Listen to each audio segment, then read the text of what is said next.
All you can say is کہ اسلام کی سیادت اور قیادت کا عرصہ 1300 برس تھا اور مغرب کی سیادت بہت ریڈیوس ہو کے 200 یا 300 برس تک ہو گئی ہے۔ اب ایک اصولی بات بتاؤں کہ ہر مرتبہ یورپی اقوام نے یہ سمجھا کہ ہم ترقی کی اس معراج پہ آ گئے ہیں کہ اب ہم کبھی زوال پذیر نہیں ہو سکتے، مگر بدقسمتی سے دونوں مرتبہ یورپ کی سیادت نے، پہلے جولیس سیزر کے زمانے میں اور بعد میں جب یورپ اور انگلینڈ پوری طاقت میں آ گیا، اس وقت ایک ہی قوم نے دونوں مرتبہ یورپ کا زوال ہے۔ We call it Germanic wars. Both the times these were the Germanic wars جو پوری یورپی سویلائزیشن کی ڈاؤن ٹو دی ارتھ جانے کا باعث بنی ہے۔ ساتھ ہی ساتھ مشرق کے زوال کی خبر ملتی ہے۔ اب میں دیکھ رہا ہوں کہ within 30 to 50 years ادھر کا زوال پورا ہو جائے گا، ادھر کا عروج پورا ہو جائے گا۔ اور اگر یہ کوئی بددعا نہیں ہے، نہ کوئی وینڈکٹیو سی بات ہے، مگر جو ہمیں نظر آ رہا ہے اس وقت، پرانے زمانے میں بھی اسلام اور چائنا کی تہذیب اکٹھی اٹھی تھی۔ آپ کو چائنیز کے بارے میں ایک عجیب سی بات بتاؤں کہ ابھی وہ اتنے روایاتی ہیں کہ 7000 سال پرانے کنفیوشس کے لاء پہ عمل کرتے ہیں اپنے پولیٹیکل ورشنز میں۔ تو وہ بڑے ان کے بزرگ کہہ گئے تھے کہ میاں خوش رہنا ہے نا تو اپنے ہمسائے کو خوش رکھو۔ یہ چائنیز کا اصول تھا پرانی سیولائزیشن کے، اگر خوش رہنا ہے تو اپنے ہمسائے کو ضرور خوش رکھو۔ اب چائنا ہمیں خوش رکھنے کے موڈ میں ہے، اور آپ یقین کرو کہ یہ روایت دہرائی جائے گی، جیسے اللہ کے رسول نے کہا کہ اطلبوا العلم ولو کان بالصین، کہ تلاش کرو علم کو خواہ چین کی دوری میں ملے۔ اب چین اتنا دور نہیں ہے، اور ہم بھی اب علم کی بجائے پیسے کے چکر ہیں۔ تو یہ سیادت زمین جو ہے اب بدل رہی ہے، اس کی ٹون نظر آ رہی ہے۔ اڑتے ہوئے پرندے اب مغرب سے مشرق کو جا رہے ہیں۔ اس لیے if anybody who is sensible enough and knows the history around and has the political sense، یہ جانتے ہیں کہ اب چینج کا بہت بڑا وقت آ رہا ہے۔ پر میں یہ ضرور کہوں گا آپ سے، اسلام کبھی بھی ایگریشن کا ریلیجن نہیں رہا، اور مسلمان کبھی احسان فراموش نہیں رہا۔ مجھے حیرت ہوتی ہے جب لوگ یہ کہتے ہیں، اور ریجڈ لوگ کہتے ہیں اس ملک کو ہٹا دو، اس ملک کو برباد کرو۔ بحیثیت مسلمان میں یہ جانتا ہوں کہ ہمارے ہزارہ لوگ اس ملک میں آئے ہیں، غربت میں آئے ہیں، مجبوریوں میں آئے ہیں، زندگی گزارنے کے لیے آئے ہیں، پھر اس ملک نے انہیں بہت کچھ دیا ہے۔ مورل آپ کا اپنا تھا، اگر آپ ان کا مورل اختیار کر کے تو آپ کی غلطی ہے، ان کی کوئی غلطی نہیں ہے۔ وہ اپنی سائڈ سے ناراض نہیں کر رہے، انہوں نے آپ کو زندگی بھی دی، مال بھی دیا، عزت بھی دی، اپنے ملک میں بھی اسباب دیے، یہاں بھی اسباب دیے۔ کتنے افسوس کی بات ہوگی کہ مسلمان ایسا احسان فراموش نہیں کیے کہ اسی ملک کو بربادی پر تر جائے، اسی ملک سے زیادتی کرنے میں تر جائے۔ کم از کم یہ کسی مسلمان کا شیوا نہیں ہو سکتا۔ اور اگر دیکھو لڑنا جھگڑنا یا کوئی کام کرنا ہو، اسے آزادی سے میدانوں میں کرنا ہوتا ہے، کسی ملک میں جا کے نہیں کرنا ہوتا۔ ابن بطوطہ نے ایک جملہ لکھا ساری دنیا سے گھوم کر۔ ابن بطوطہ نے اپنے سفرنامے میں لکھا کہ چائنیز آپس میں جتنا مرضی لڑیں، جتنا مرضی جھگڑیں، ہم مسلمانوں پہ کبھی آنچ نہیں آنے دیں۔ تو خاتون حضرات، ہمارا کلچر بہت مضبوط تھا، اتنا مضبوط تھا کہ دو مسلمان اترتے تھے اور ان کی عادات و خصائل دیکھ کر سارے کے سارے ملک مسلمان ہو جاتے تھے۔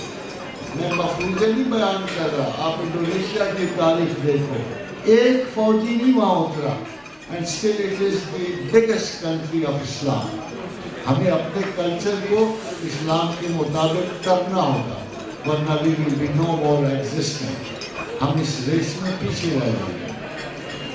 چھوٹے چھوٹے بڑے پریکٹیکل سے سوال ہیں۔ وہ پوچھے دیتا ہوں کہ جواب بھی میرا خیال ہے مختصر ہوں گے، تو میں زیادہ سوال پوچھ سکوں گا. What was the concept of jinns, ta'weez, magic in people in Prophet's time? What was the concept of jinn, ta'weez, jadoo in Prophet's time? خادم حضرات پروفٹ کے ٹائم میں جو in the days of the prophet two things were very much in current. کہانت، بڑی مشہور شاعر کی کہانت جو کاہن ہوتے تھے یہ جنات سے کام لیتے تھے، اور علامہ ابن خلدون نے کہانت کا جو معیار رکھا ہے کہ کون لوگ کہان ہوتے ہیں، اس میں بڑا مزیدار واقعہ لکھا ہے کہ بادام کے روغن بادام سے لوگ ایک بہت بڑے ڈرم بھر لیتے تھے، پھر اس کے اندر وہ ٹھہرتے تھے، اس کے اندر جاتے تھے، بیٹھ جاتے تھے، 40 دن تک صرف بادام کھاتے تھے، جب وہ باہر نکلتے تھے وہ جنوں سے ہم کلام ہوتے تھے. تو کہانت کا رواج تھا اور سارے عرب والے جنوں کے پاس جاتے. جب اللہ کے رسول رسالت پاک کو، جب یہ میں ایک بہت بڑی غلط فہمی آپ کی رفع کر، لوگ کہتے ہیں اللہ کے رسول پہ جادو ہوا. جادو ہوا نہیں، اللہ کے رسول کے باطن سے جادو گزارا گیا. وہ اتنے بڑے استاد تھے کہ اگر کسی علم کے بارے میں نہ جانتے تو کہتے لا ادری، مجھے علم نہیں ہے. پیغمبر کبھی نہیں کہہ سکتے تھے کہ مجھے اگر جادو نہیں آتا تو وہ یہ نہیں کہہ سکتے کہ مجھے جادو کا علم ہے. تو خدا جانتا تھا کہ بے شمار لوگ 70% اپنے عرب ماحول یہ جادو اور سحر میں یقین رکھتا تھا، اور وہ رسول اللہ سے پوچھنے آتے تھے. تو رسول اللہ صرف دو، یا تو خاموشی رکھتے یا یہ کہتے کہ مجھے علم نہیں ہے. تو اللہ کو اپنے رسول کی یہ بات ڈھانپنی تھی، اس لیے خدا کے رسول کے باطن سے جادو گزارا گیا، آثار بتائے گئے، تکنیک دکھائی گئی، اور جادو کا توڑ بھی ساتھ ہی عطا کر کے اللہ کے رسول کے جادو کی تمام رسم و رواج کلوز کر دیے گئے. یہ جادو کے اثرات جو رسول اللہ صلی اللہ علیہ وسلم نے ہمیں بتائے وہ بڑے سمپل ہے کہ یہ آپ کے خیال کو قابو میں لیتے ہیں اور آپ کی نظر کی حدود بدل دیتے ہیں. یہ جو اثرات ہیں. پھر اللہ کے رسول نے ارشاد فرمایا کہ مجھے فلک کے نیچے سے دو چمکتی ہوئی صورتیں سحر کے جواب میں عطا کی گئی، والناس اور فلک، یہ دونوں جادو کا توڑ ہے. مگر اگر اس کے بعد بھی آپ کو آپ کا جادو کا خیال جا نہیں رہا تو نہ یہ جادو ہے نہ یہ جادو کا توڑ ہے. It's obsessional sickness of the mind، جو خدا کو نہیں مانتے مگر اشتباہ کو، شبہ کو اور جادو کو مانتے ہیں، پھر ان کا بھی ایمان کچھ خطرے میں ہوگا. اگر وہ سچا مسلمان ہے اور خدا پہ یقین رکھتا ہے اور جادو کو سمجھتے ہوئے کہ خطرے کو اگر ان دو آیات کا سہارا لیتا ہے تو وہ کبھی جادو اس پہ آ نہیں سکتا. What is the importance of hijab, burqa in Islam? خادم حضرات، بنو قریظہ کے بازار میں ایک خاتون گزر رہی تھی، اسلام تھا، مسلمان تھی. ایک یہودی دکاندار کے پاس ایک چیز خریدنے گئے. اس یہودی نے اس سے دسترازی کی کوشش کی. خاتون نے مسلمان بھائیوں کو پکارا. جو اس وقت مسلمان ایک دو موجود تھے، اس نے آ کے یہودی کو قتل کر دیا. یہودی نے مرتے ہوئے اپنے بھائیوں کو پکارا. Since they were in great numbers, they came and killed the Muslim. The case was presented to the Prophet. کہ یہ واقعہ ہوا تو یہودیوں نے ایک دلیل دی. یہ دلیل جو ہے یہ حجاب کا باعث بنی. انہوں نے کہا کہ او پروفیٹ آپ مسلم، how could we know she was a Muslim woman? She was dressed like the common. She looked like our own woman. How can we say that she was a Muslim? اس لیے سارے غلط فہمی. جب یہ وجہ، ایک وجہ، سب سے پہلی وجہ یہ بنی حجاب کی کہ اس یہودی طبقے نے یہ کہا رسول اللہ سے کہ یہ سارا حادثہ اس لیے پیش آیا ہے کہ we did not know she was a Muslim woman. اس کے بعد حضرت عمر فاروق رضی اللہ تعالیٰ عنہ روک ٹوک میں لگے رہتے تھے جب امہات المومنین نکلتی تھی، مگر حضور خاموش رہتے تھے۔ ایک دفعہ ام المومنین سودا کا قد لمبا اور بڑی نمایاں تھی، جب وہ شام کے وقت گزری تو ام المومنین کو حضرت عمر نے آواز دی کہ اے سودا، میں آپ کو پہچانتا ہوں۔ تو ام المومنین نے جا کے رسول اللہ صلی اللہ علیہ وسلم سے ذکر کیا کہ یا رسول اللہ، عمر نے آج یہ کیا کہ ہمیں پہچان کے ہمیں آواز دی۔ رسول اللہ خاموش رہے۔ But this was the final order۔ جب یہ دو واقعے پیش آئے تو وہی اتر آئے کہ اے میرے رسول، اپنے عورتوں کو یہ ہدایت بخشو کہ یہ گریبان ڈھانپیں اور آنکھوں کو چھپائیں، سر کو ڈھانپیں، تاکہ ان سے پتہ لگے کہ یہ مسلمان عورتیں ہیں۔ حضرت حضرات، کسی عورت کے حجاب سے اس کے اگر یہ کہا جائے کہ اس کی فزیکل سورسز اور اس کی فزیکل عقلی پہ فرق پڑتا ہے تو یہ بڑی غلط بات ہو۔ میرا نہیں خیال کہ psychologically you could ever agree with this idea کہ حجاب جو ہے وہ شہوات ذہن کو روکنے کے لیے نہیں ہے۔ یہ حجاب بیسیکلی مسلمان عورت کو شناخت کرنے کے لیے ان سے میں ایک دفعہ ہمارے کو مزہ تو ایک ڈاکٹر صاحبہ تھی، مجھ سے پوچھا، بڑے عرصے سے مقیم تھی، تو کہنے لگی ہمارے ارد گرد کے علاقے کے لوگ بہت اچھے ہیں، بہت شریف ہیں، سارے معزز ہیں، ڈاکٹر ہیں، اگر اس حالت میں حجاب اتار دیں تو فرق تو نہیں پڑتا۔ تو میں نے کہا خاتون آپ جو چاہو کرو، مجھ سے یہ سوال نہ پوچھو، جب پوچھو گے تو اس پہ عمل کرنا لازم ہوتا ہے، کیونکہ پھر تم اگنورنٹ نہیں رہو۔ میں نے کہا اگر میں دور کھڑا ہوں اور آپ اپنے علاقے کے شریف لوگوں میں کھڑے ہو تو میں سب کو شریف سمجھوں گا، مگر اب مسلمان کسی کو نہیں سمجھوں گا۔ مگر اگر آپ بہت ساری خواتین میں اپنے علاقے کی شریف خواتین میں حجاب لے کے کھڑی ہوگی تو مجھے دور سے نظر آئے گا کہ آپ مسلمان عورت ہو۔ اس لیے اس حجاب کو میں بحیثیت شناخت سمجھ جاؤں۔ اور خاتون حضرات، انہی دور ہمارے کو ایک بڑا دلچسپ واقعہ پیش آیا۔ ایک ہوٹل میں ڈاکہ پڑا تو لوگوں نے، وہ حبشی تھے کچھ، تو سب کو ادھر لوٹ لاٹ کری، ایک طرف ایک حجاب یافتہ خاتون کھڑی تھی، اس کے پاس جا کر sister you are a Muslim get outside please, get out. باقوں کو جن مسلمان لٹیرے بھی مسلمان عورت کو پہچانے، انہوں نے کہا آپ کو سسٹر اور ہماری آپ ایک طرف ہو گیا۔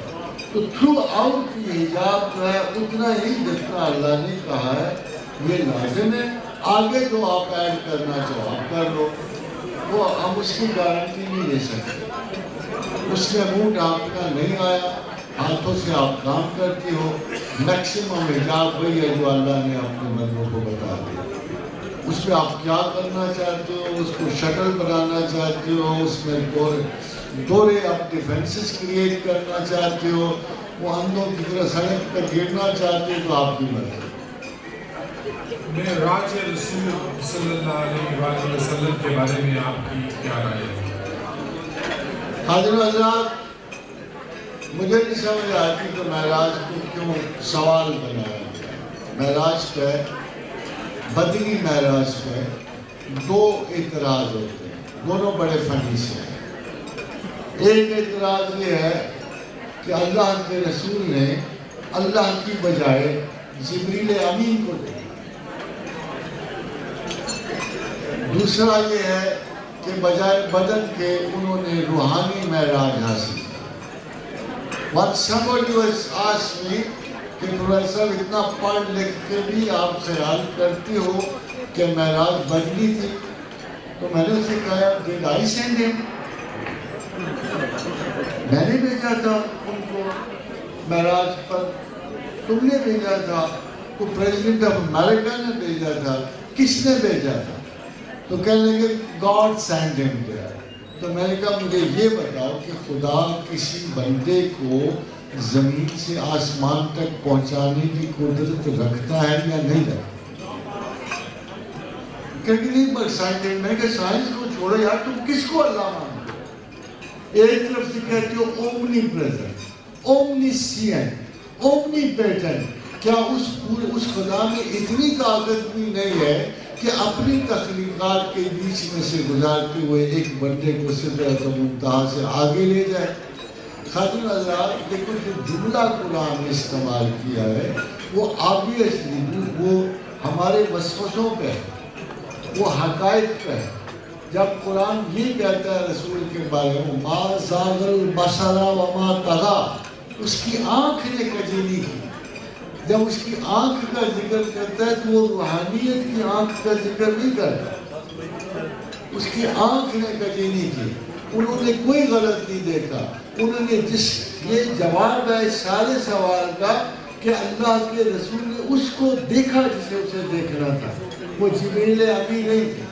اب دیکھیں جبریل امی کے بارے میں ایک روایت ہے ہمارے پاس. روایت یہ کہتی ہے کہ جب سدرۃ المنتہا تک پہنچے تو جبریل نے عرض کی کہ یا رسول اللہ یہ میری حد ہے, میں اس سے ایک پر بھی آگے جاؤں گا تو مجھے تجلی پروردگار جلا کے خاک کر دے. تو وہاں سے ایک نئے مراد کی بجائے رف نے انہیں ساتھ دیا اور بلند مقام تک پہنچایا. یہ بلکہ شاعری میں بھی انہوں نے پرشن شیر میں بھی کہا کہ اگر یکسر روح بالا پرم, اگر میں اس مقام سے اپنی حد سے ایک بال کے برابر بھی آگے بڑھا تو فروغ تجلی بسوزت پرم, تو اللہ کا نور مجھے جلا کے خاک کر دے گا. اور پھر خود سوچیے کہ آگے بھی جبریل اگر یہ ہی نہیں یا جانے کی مجال ہی نہیں تھی تو یہ کیسے کہہ سکتے ہیں کہ وہ بغیر بدن کے بجائے جبریل کو انہوں نے وہاں جا کے اللہ کی جگہ دیکھا. دوسری بات بدن کی بات ہے تو دیکھیں کہ وہ اسٹیٹ میں نہیں گئے. اگر تو یہ ہوتا ہے کہ ان کو اٹھایا گیا اور لے گئے تو پھر ہم شاید گمان کرتے. اگر آپ معراج کا واقعہ پڑھیں تو آپ کو پتہ ہوگا کہ جانے سے پہلے ان کے بدن میں ایڈجسٹمنٹ کی گئی. رسول اللہ صلی اللہ علیہ وسلم کو شک صدر کا دوسرا واقعہ معراج سے پہلے پیش آیا اور حضور نے فرمایا کہ میرے دل سے نکال کے میرے ایک حصہ دل کو اس کی جگہ علم و حکمت سے بھر دیا گیا. These adjustments were practically only done because he had to rise physically to the God. اگر خواب میں جانا ہوتا ہے frankly, خواب میں تو ہم بھی کبھی کبھی اللہ کو دیکھتے ہیں, آپ بھی دیکھ لیتے ہیں. خواب میں دیکھنا کون سا بڑا ایسا میریکل ہے کہ خدا قرآن میں کہتا سبحان الذی اسری بعبدہ لیلا من المسجد الحرام الی المسجد الاقصی الذی بارکنا حولہ لنریہ من آیاتنا. اگر خواب میں دیکھا ہوتا تو اہل مکہ کو کیا پرابلم تھا اس پہ اعتراض کرنا.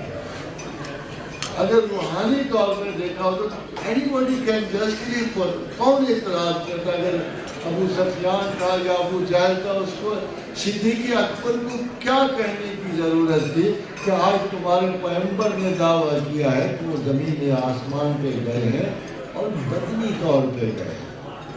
اگر وہ یہ کہتے کہ جی وہ خواب میں گئے ہیں یا رویا میں گئے ہیں یا روحانی طور پہ گئے ہیں تو پھر کیا اعتراض ہو سکتا تھا. مگر صدیق اکبر نے سے جب پوچھا گیا کہ اگر کوئی یہ شخص کہے کہ رات ہی رات میں اسے زمین سے آسمانوں تک پہنچایا گیا اور انہوں نے اپنے رب کی زیارت کی تو آپ کیا کہو گے؟ انہوں نے کہا یہ غلط ہے, میں نہیں مانتا. پھر وہ بڑے خوش ہیں, ان کا محمد کہتے ہیں, ان کا محمد کہتے ہیں سچ کا. اسی واقعے کے بنا پر ابو بکر صدیق اکبر کہلائے ہیں کہ انہوں نے ان کی بدنی معراج کی تصدیق کی. تھرڈ, یہ کیونکہ مسائل حدیث کے جو میں آپ کو بتا رہا ہوں کہ سوائے ام المومنین عائشہ صدیقہ تمام بڑے صحابہ اس بات میں متفق ہیں اور 2-4 اور صحابہ کی یہ ایک اکثریت نہیں بنتی, مگر تمام اجماع صحابہ اس بات میں متفق ہیں کہ اللہ کے رسول نے بدنی معراج حاصل کی. جب یہ پوچھا گیا ہے کہ امام سے کہ ام المومنین صدیقہ کی روایت مختلف ہے، تو انہوں نے کہا کہ وہ تو اس وقت پیدا بھی نہیں ہوئی تھی، چونکہ شہادت جو نظری ہوتی ہے سب سے بڑی وہ شہادت ہے جو عینی ہو مقامی ہو، تو چونکہ ام المومنین عائشہ صدیقہ اس وقت تک پیدا ہی نہیں ہوئی تھی جب یہ معراج پیش آیا، اس لیے وہ اس سلسلے میں ان کو مضبوط شہادت تصور نہیں کی جاتی۔ ہم اپنی ماں کو اتنا ہی سچا سمجھتے ہیں ہم اپنے یعنی جیسے اپنے باپ کی طرح رسول اکرم صلی اللہ علیہ وسلم کو سمجھتے ہیں، مگر جو امپریشن جملہ اصحاب کو، بڑے اصحاب کو اللہ کے رسول کی طرف سے تھا کہ وہ روحانی نہیں بلکہ بدنی طور پر انہوں نے معراج حاصل کیا، ان فزیکل سٹار سے انہوں نے حاصل کیا۔ اس لیے یہ معراج ہر حال سے کسی بھی صورت سے وہ خیالاتی معراج نہیں ہے۔ شاعری سے بہت سارے لوگوں نے پھر معراج جیسے معراج الاولیاء میں بایزید بستام کلیم کرتے ہیں، اگر خالی کلی خواب میں دیکھنا ہوتا تو آپ میں سے بھی کوئی اٹھ کے کہہ سکتا تھا کہ ہم نے معراج خیال میں حاصل کی۔ اٹس ناٹ اے فیکٹ، یہ شہادت کی ضرورت تھی اللہ کی، اللہ پر ایک عینی شہادت کی ضرورت تھی۔ جب سے زمانہ چلا آ رہا تھا خدا پہ شہادت مکمل نہیں ہو رہی تھی، کسی پیغمبر نے کلام کیا، کسی کو روح القدس سے مدد ملی، مگر ایک بھی انسانی شہادت رویت پروردگار پہ نہیں تھی۔ ایک قرآن میں آیت ہے کہ تم میں سے کوئی اپنی آنکھوں سے نہیں دیکھ سکتا، مگر قرآن نے وہ ایکسیپشن تو درج نہیں ہے جس کے تحت رسول اکرم صلی اللہ علیہ وسلم کو شق صدر سے آشنا کیا گیا۔ ابن عباس سے جب پوچھا گیا کہ کس کو دیکھا اللہ کے رسول نے، فرمایا اللہ کو، تو انہوں نے کہا کہ مجھے تو قرآن تو یہ کہتا ہے کہ نظر سے دیکھ نہیں سکتا، تو کہا آپ کو کیا پتا اللہ نے کیسے دکھایا اپنے نبی کو اپنا آپ؟ How can you imagine؟ آپ تو صرف اس ظاہری آنکھ کی بات کر رہے ہو، مگر کیا آنکھ بھی بدل نہیں سکتی؟ کیا وہ دل کی آنکھ وہاں نہیں ہو سکتی؟ پھر فرمایا کہ اللہ کے رسول نے اللہ کو 4 مرتبہ دیکھا، 1 مرتبہ نہیں دیکھا، مگر معراج کے دن سب سے قریب سے دیکھا اور کعبہ قوسین و ادنیٰ کی طرح دیکھا۔ یہ 2 بھویں جو ہیں جب جڑی ہوئی ہوں تو ان کو قوسین کہتے ہیں، یعنی اتنے قریب سے دیکھا اللہ نے دکھایا اپنا آپ اپنے رسول کو کہ وہ انتہائی اتصال اور مثال کی شکل میں۔ تو best approach towards this problem ہے کہ اللہ نے اپنا آپ اپنے رسول کو دکھایا جیسے چاہا، اس سے زیادہ اس پہ کوئی اوپینین نہیں ہو سکتی۔ پروفیسر صاحب، اگر یہ درست ہے کہ آپ کو حروف مقطعات کا علم ہے جو اللہ نے حضور صلی اللہ علیہ وآلہ وسلم کو بھی نہیں دیا، تو کیا آپ بتائیں گے کہ یہ علم آپ کو کن ذرائع سے حاصل ہو؟ بہت غلط بات صاحب نے فرمائی۔ اللہ کے رسول کو کیا علم نہیں دیا، اس کے مقابلے ہماری کیا وجہ کہ اس قسم کا کوئی تصور بھی کریں۔ اللہ کے رسول کو قرآن دیا، قرآن ہی میں جو حروف مقطعات ہیں، تو جب ان کو پورا قرآن عطا کیا گیا تو ان کو ہر چیز کا قرآن میں بھی قرآن کا علم بھی دیا گیا۔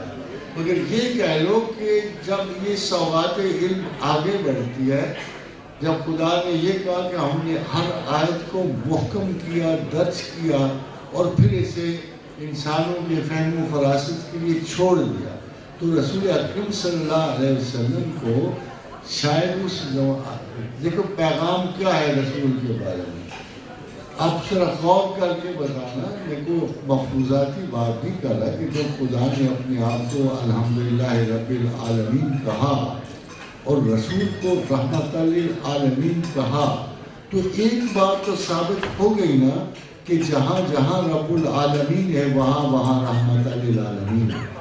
لفظوں میں کوئی تغیر تو نہیں دیا نا۔ اس آگہی اور شناخت کو جو اللہ کے رسول کو عطا ہوئی، میں اپنے تمام تر تعلیم جو میں نے حاصل کی اس کے باوجود اگر آپ یہ کہو کہ میں خدا نخواستہ کسی طور پر بھی اپنے آپ کو اس علم سے میچ کروں جس کی سورس خود خدا ہے، تو یہ ایک انتہائی احمقانہ سی بات ہوگی۔ اس لیے خدا کے رسول کو علم دیا اللہ نے, ہر چیز کا علم دیا. He was the only prophet کو آپ کو پتہ ہے امی کیوں کہا گیا کہ اللہ نے اتنی تخصیص برتی کہ کوئی غیر علم ان تک پہنچنے نہیں دیا سوائے اپنے علم کے. وہ امی اس لیے نہیں تھے کہ ان پڑھ تھے. God never wanted کہ اس کے پروفٹ میں کوئی اور علم شامل ہو جائے سوائے خدا. مکمل انحصار رسول اللہ کا خدا پہ تھا انفارمیشن کے لیے, اور جس چیز کے بارے میں چونکہ قرآن ایشو ہونا تھا, اگر خدا کے رسول باہر سے کچھ سیکھتے تو قرآن کی صداقت مشکوک ہو جانی تھی, کیونکہ خدا نے اس شخص کو علم دینا تھا جو بغیر کسی دوسرے رسول کے علم کے محض اللہ پہ ڈیپینڈنٹ ہوتا. اس لیے یہ کہنا کہ خدا کے رسول کا علم کتنا تھا, اٹ از امپاسبل ٹو سے, اور بلکہ ایک صوفی کا بہت بڑا قول ہے اور بڑا مناسب قول ہے کہ آج تک مجھے نفس کے فریب کتنے ہیں پتہ نہیں لگ سکا, اور رسول اللہ کے مقامات کتنے ہیں نہیں پتہ لگا. اور ہم کون, ہماری کیا وجہ, ہم تو سورج کے سامنے بھائی چراغ بھی نہیں بنتے. ہم تو چراغ, وہ ایسا آفتاب ہے کہ ہم تو اس کے سامنے چراغ بھی نہیں بنتے. مگر عنایت اس پروردگار کی اور اس دعا رسول کی, اللہ کے رسول کا ارشاد ہے کہ اللہم انی اعوذ بک من علم لا ینفع, کیا پروردگار اس علم سے بچانا جس کا مخلوق کے لیے نفع بخش نہ ہو. تو ان کی سنت پہ چلتے ہوئے محکمات اور محیط علم ہے, perhaps 1500 برس میں مقطعات کا نہ صرف علم نہیں بلکہ متشابہات پر بھی کسی بھی گفتگو نہیں تھی. And the first ever lecture on these issues, یہ آلریڈی 3 گھنٹہ ایک لیکچر کتاب میں آ چکا ہے, کیونکہ خاصا پیچیدہ ہے اور ریسرچ والا ہے, اس لیے it's not easy to explain it in a small meeting like this. وہ لوگ جو کم انٹلیکٹ رکھتے ہیں وہ آپ جیسی تحقیق تو نہیں کر سکتے, تو کیا وہ بلائنڈلی فالو کریں یا ان کے لیے آپ کیا ایڈوائز ہیں؟ It's a job of guidance. If you think you cannot yourself, spare the time, spare the effort. And if you cannot reach that degree of knowledgeability, which is so important to know about this metaphysical entity, you can do one thing at least.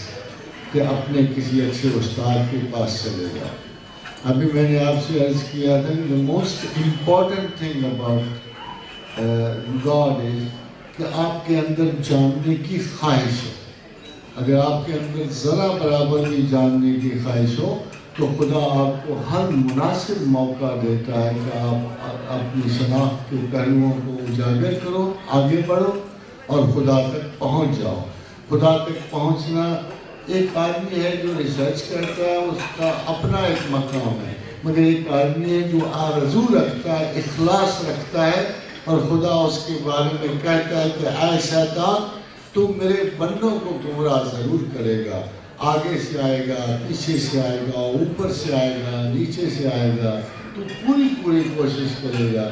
مگر ایک بات یاد رکھنا کہ تو اس بندے کو کبھی گمراہ نہیں کر سکے گا الا عبادہ المخلصین, کہ جس دل میں میرے لیے ذرہ برابر اخلاص موجود ہے تو اس کو کبھی گمراہ نہیں کر سکے گا. تو خادم حضرات, اگر ہم اپنے اس ذرہ برابر اخلاص کی حفاظت کریں جو ہمارے اللہ کے لیے ہے, تو ضرور آپ منزل شناخت اور مراد کو پہنچ جاؤ.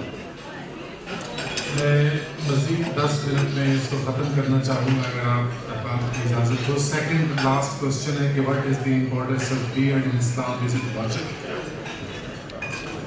خادم حضرات جو بڑھا دیا ہے, اس افسانے کو بڑا طویل کر دیا گیا, مگر جب ہم اوریجن دیکھتے ہیں, تکاملی جائزہ لیتے ہیں داڑھی کا, شروع میں جب اسلام رسوخ پا رہا تھا تو حضرت عالی قدر گرامی مرتبہ سرکار رسالت آپ صلی اللہ علیہ وسلم اہل کتاب سے مشابہت پسند کرتے.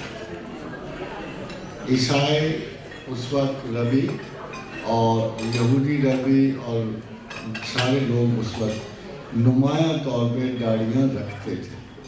تو حضور نے پوچھا کہ اہل کتاب کا رویہ جو ہے داڑھی کے بارے میں کیا ہے. تو ان کو کہا گیا کہ یا رسول اللہ یہ لوگ یہودی اور عیسائی جو ہیں یہ لوگ داڑھیاں رکھتے ہیں لمبی.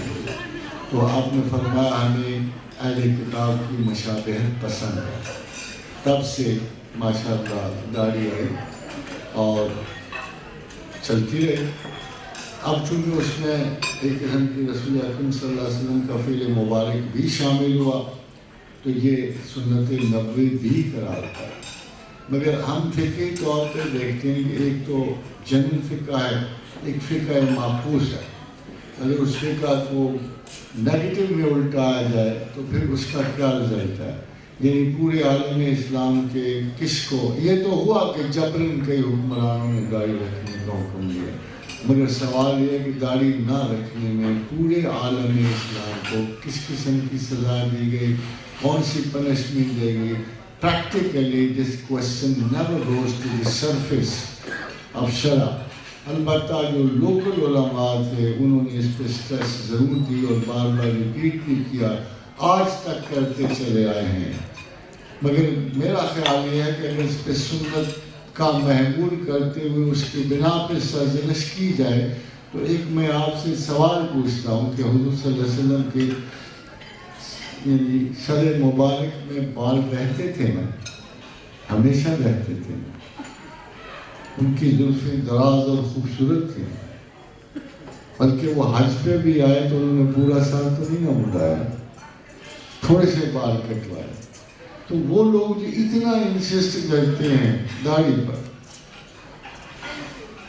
وہ سارے مناظرے پہ اتنا انسسٹ کیوں کرتے؟ یہ کیوں نہیں کرتے؟ برابر کی دیکھو ایک برابر کا دوسرا فعل ہے، وہ پھر کیوں اپنے سر کو گھٹوا کے چلتے ہیں؟ جس کو دیکھو ایک امامہ و دستار کے نیچے ایک صاف ستھری چمکتی ہوئی کیوں ہوتی ہے یہ ان کے ساتھ؟ آپ دیکھو سے بھائی ان کو چاہیے نا کہ دوسری ہو سکتا ہے ان کے بال جلدی گر جاتے ہوں مگر جن کے ہیں وہ تو ہوں نا. میرا تو خیال ہے اب ان کو بال سر کے لگوانے چاہیے اسپیشلی، تاکہ کسی اور حکم کی بھی تو پابندی ہو نا.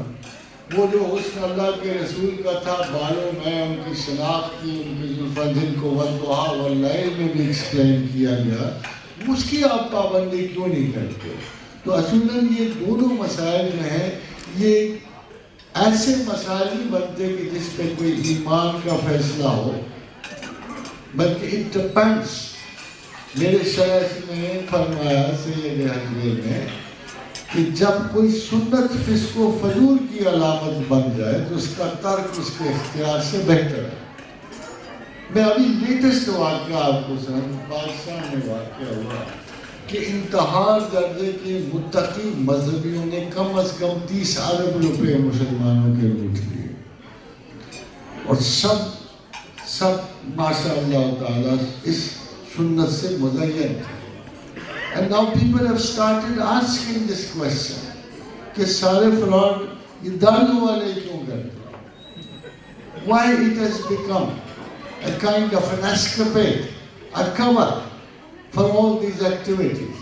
تو جب اس قسم کا عالمیہ واقعہ ہونا شروع ہو جائے، ظاہر ہے کہ سنت کی بہت بڑی رسپانسبلٹی ہے.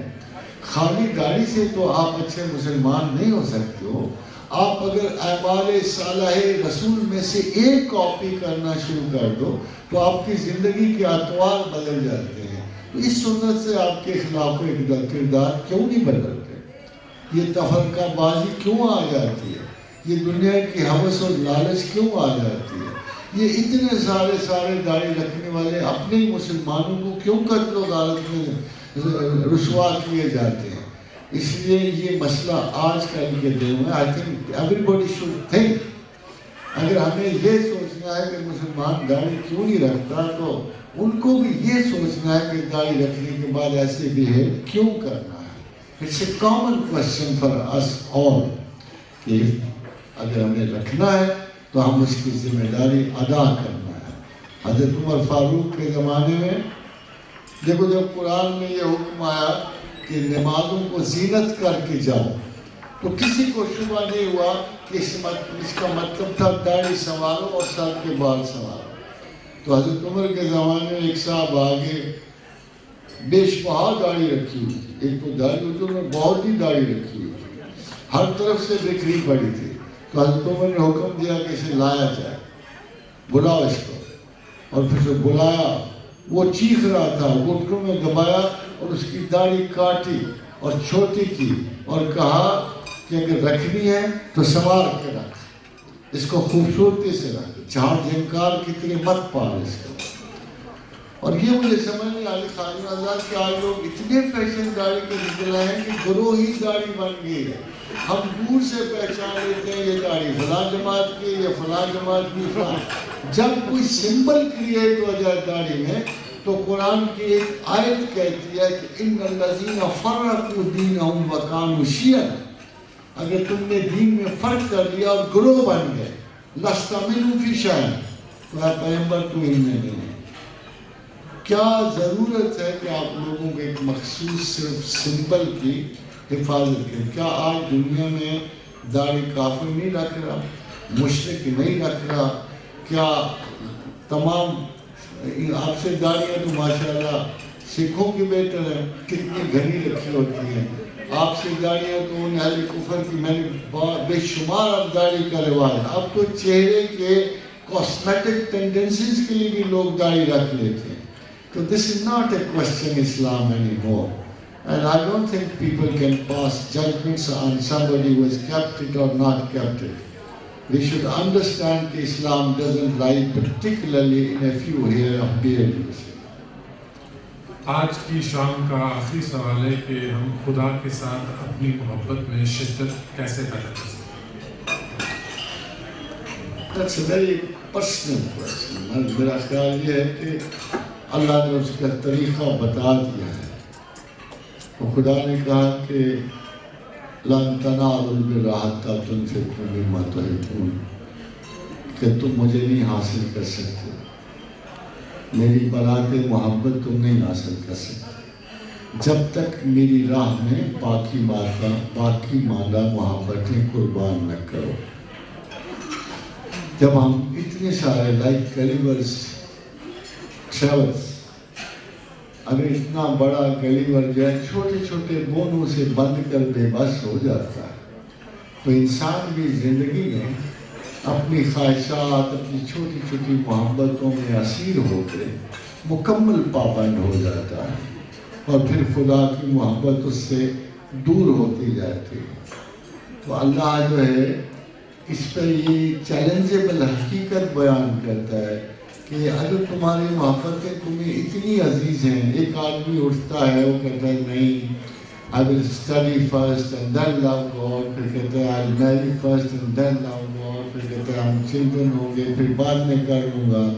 پھر جیسے میں نے آپ کو پرائیورٹیز کے لیسن میں بتایا کہ اگر انسان اسی طرح چھوٹی چھوٹی محبتوں میں وقت بھی ٹالتا رہے اور اپنے آپ کو منزل آخر تک لے جائے بغیر یہ سوچے سمجھے ہوئے کہ میں نے زندگی کا ایک بہت اہم مقام ضائع کر دیا ہے، تو کوئی شخص بھی خدا تک نہیں پہنچ سکتا۔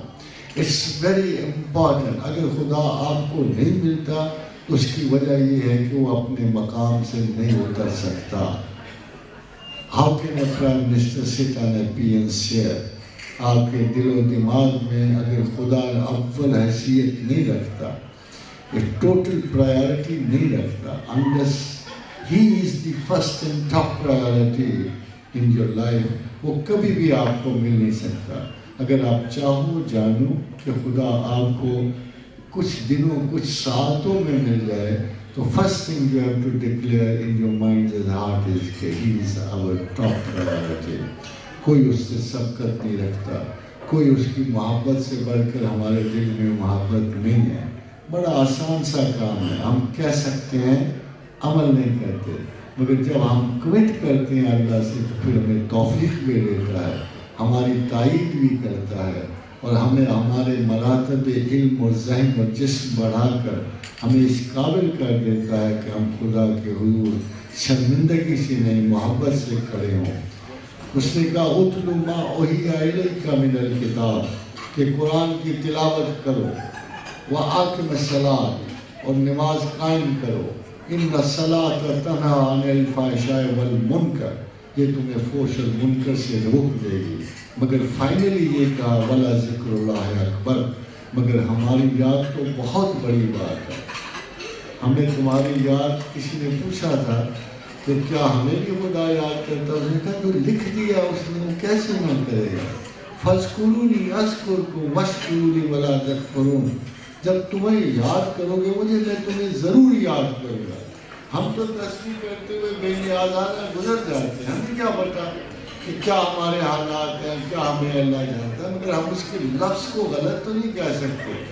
لا تبدیل علی سنت اللہ، لا تبدیل علی کلمات اللہ، نہ سنت بدلتی ہے نہ قاعدہ اور قانون بدلتا ہے، جو وہ کہہ جو رہا ہے کہ فَاذْكُرُونِي أَذْكُرْكُمْ وَاشْكُرُوا لِي وَلَا تَكْفُرُونَ، کہ تم مجھے یاد کرو میں تمہیں یاد کروں گا، انکار نہ کرنا میرا اور تم ہمیشہ مجھے اپنے قریب پاؤ گے۔ تو جب اتنے بڑے وعدے موجود ہو، خدا نے اپنی یاد کے لیے ہوں، محبت کے لیے ہوں، تو why shouldn't we believe it؟ پتہ نہیں کیا بات ہے کہ شاید مسلمان اتنے ذہنی بحران میں کیا ہو کہ ہمیں قرآن پہ یقین ہوتا ہے خدا کی باتوں میں۔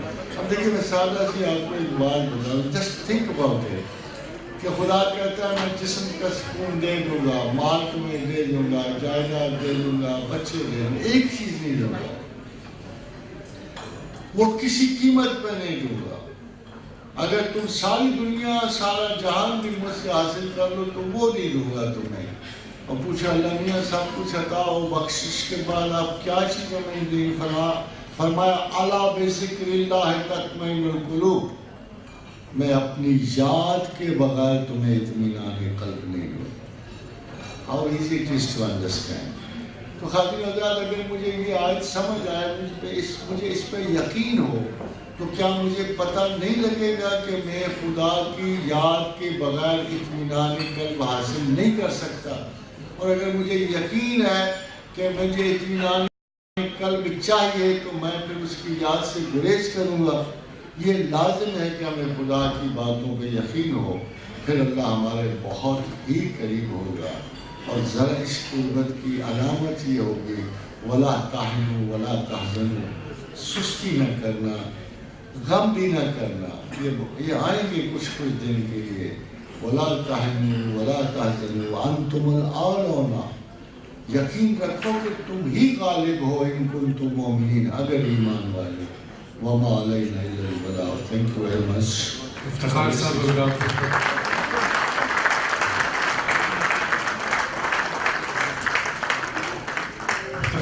اختتامی کلمات فرماتے ہیں۔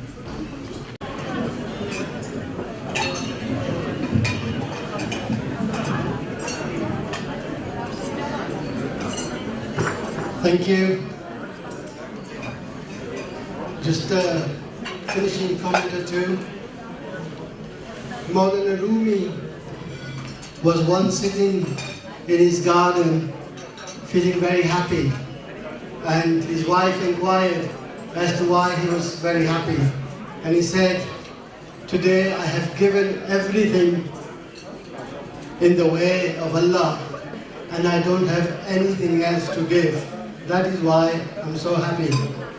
It appears as His Eminence is following the spirit of Maulana Rumi and is giving and giving infinitely. But I'm sure there is much more to come. Professor Sahib will do a prayer at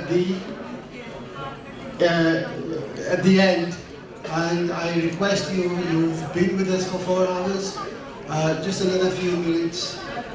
It won't make that much difference to your timetable. Please do wait.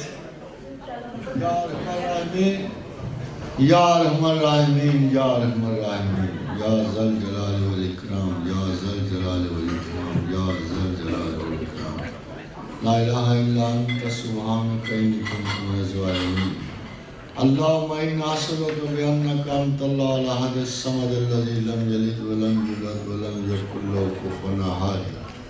اللهم إنا أسألك بأن لك الحمد لا إله إلا أنت وحدك لا شريك لك الحنان المنان بديع السماوات والأرض يا ذا الجلال والإكرام وإلهكم إله واحد لا إله إلا هو الرحمن الرحيم الله لا إله إلا هو الحي القيوم الف لام میم اللہ لا الہ الا هو الحی القیوم. اپنی اپنی دعا مانگیں.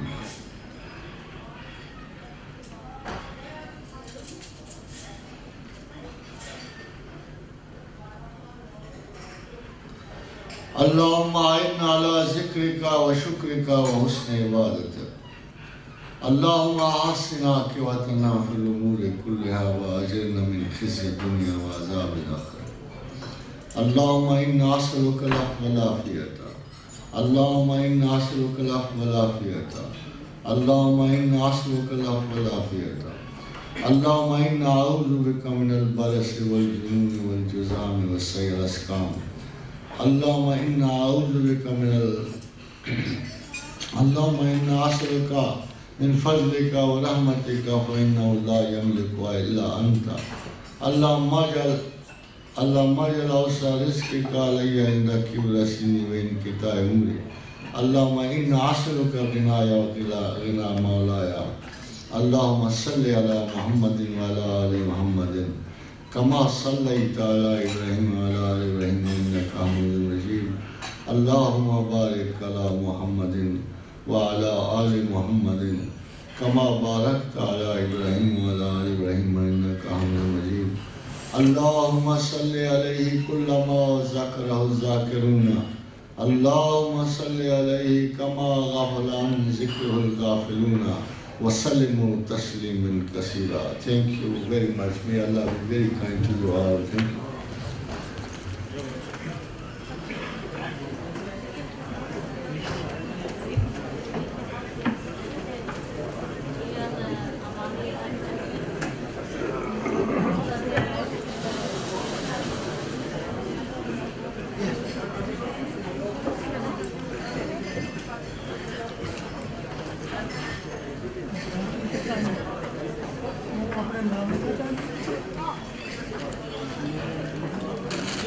Awesome.